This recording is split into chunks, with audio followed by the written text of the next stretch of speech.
The second family, the intermediate one. This is a much more extensive family, one whose boundaries encompass the territory or homeland of the nation. It is therefore the national family. Its fabric is the clans and the townships from where it originates, and its weave is the thread of a common language and origins. Thus, the link is an intrinsic one based on mutual history, enriched and colored by single or diverse religions. Its role. The national family plays an important role in that it must support the first family, its primary cell, and strengthen and consolidate the global international family. The national family cannot achieve its goals unless it functions as one individual. Muhammad said, "United endeavors afford kindness, but separation produces torture." Muhammad also says, "Allah gives assistance to a united people, whereas the wolf is left to eat the sheep which stands aloof." He then goes on to say, "Do not differ or disagree among yourselves, as did earlier people among you who disagreed amongst themselves and thus perished."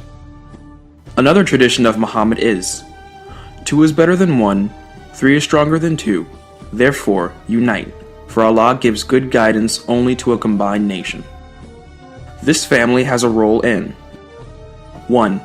Defending the homeland and safeguarding its sanctuaries. 2. Its cooperation with the men of commerce, science, industry and defense, etc., which leads to progress and prosperity. 3. Preservation of the natural resources, thus safeguarding the nation's interests. 4. Maintaining the culture and heritage of the nation and its people by honoring and respecting all religious, spiritual, cultural, and aesthetic aspects and values.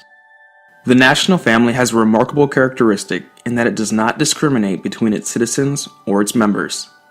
Equality is guaranteed for all citizens, regardless of their faith, color, or race.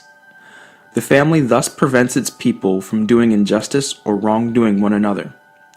Its moral code is based on justice, which is the essence of the welfare that it provides.